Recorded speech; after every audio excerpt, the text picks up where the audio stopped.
আসসালামু আলাইকুম। সবাই কেমন আছেন? আশা করছি সবাই খুব ভালো আছেন। আমি আলহামদুলিল্লাহ ভালো আছি। চলে আসলাম আরেকটি নতুন ব্লগ নিয়ে। আশা করছি সবাই একটা লাইক দিয়ে শুরু থেকে শেষ পর্যন্ত দেখবেন। আপনাদের একটা লাইক আমাকে অনেক উৎসাহিত করে নতুন একটি ভিডিও তৈরি করার জন্য।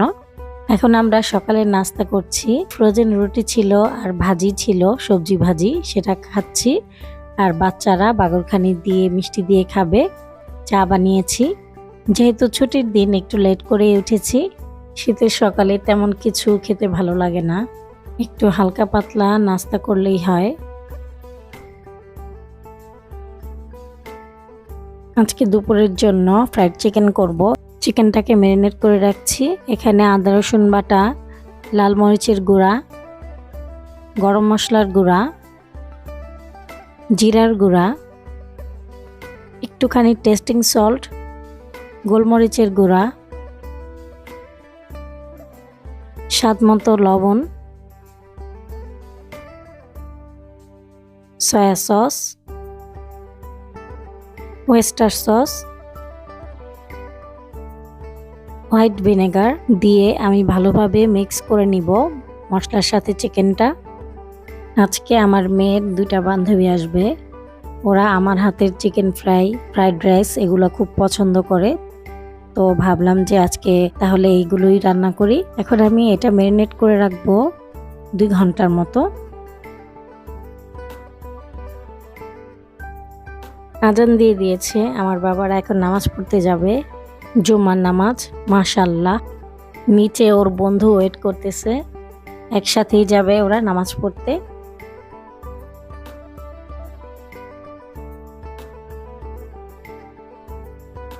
এখন আমি ফ্রাইড রাইস রান্না করব, এই জন্য তেলের উপর রসুন কুচি দিয়ে দিলাম। রসুনটা হালকা ব্রাউন হয়ে আসলে এখন আমি গাজর কুচি দিয়ে দিলাম, তারপর মটরশুঁটি দিয়ে দিলাম, তারপর কিছুটা লবণ দিয়ে দিলাম সবজির পরিমাণে, তারপর এখানে পেঁয়াজ কলি দিয়ে দিলাম, কাঁচামরিচ দিয়ে দিলাম। আজকে আমার বাসায় ক্যাপসিকাম নেই, এজন্য একটা টমেটো আমি ভেতরে সবকিছু বের করে এইভাবে কেটে দিয়ে দিলাম। এখন আমি 2টা ডিম স্ক্রাম্বল করে নিব।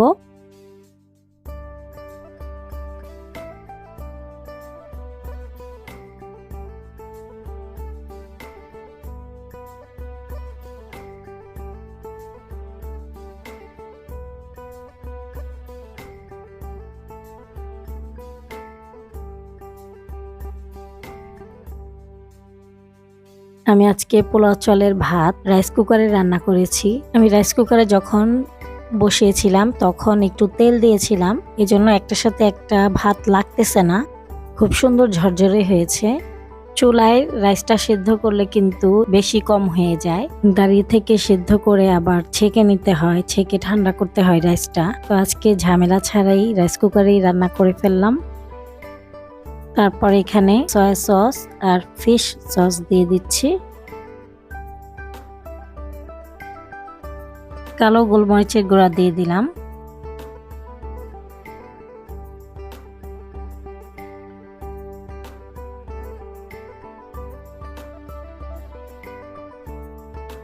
তারপর কিছুটা বাটার দিয়ে দিলাম,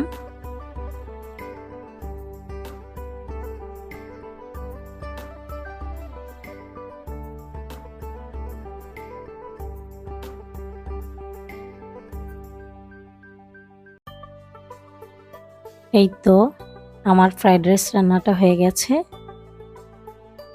চিকেন ফ্রাই কোটিং এর জন্য এখানে 3 কাপ ময়দা নিয়েছি আর 3 টেবিল চামচ কর্নফ্লাওয়ার দিয়ে দিচ্ছি, পরিমাণ মতো লবণ, কালো গোলমরিচের গুঁড়া, মিক্স হার্বস, তারপর চিলি ফ্লেক্স দিয়ে দিলাম।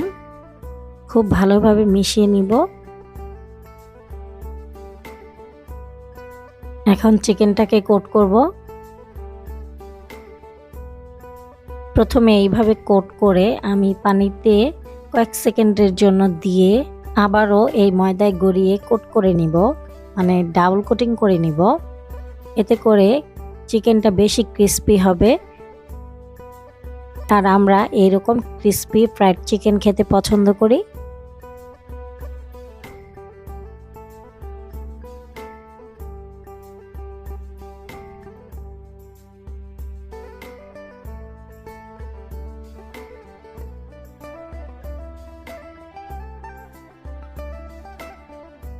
এই তো আমার চিকেন কোট করা হয়ে গেছে। এখন আমি ডিপ ফ্রায়ারে ভেজে নিব।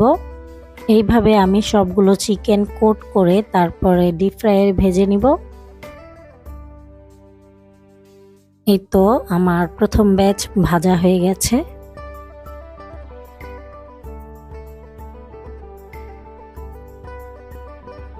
এখন সবাইকে খাবার দিয়ে দিব।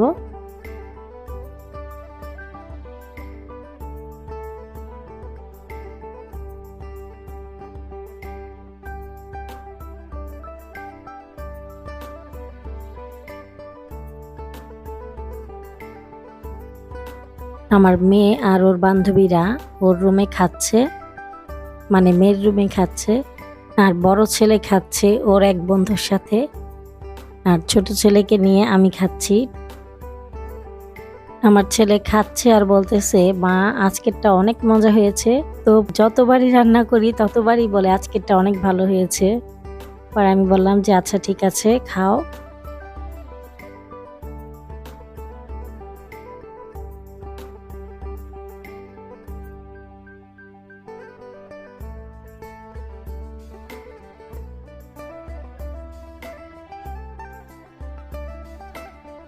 আমিও বসে পড়লাম খাবার খেতে। চিকেনটা অনেক গরম, আলহামদুলিল্লাহ অনেক ভালো হয়েছে খাবারগুলো। আপনারাও এভাবে রান্না করে খেয়ে দেখতে পারেন, ইনশাল্লাহ অনেক ভালো লাগবে।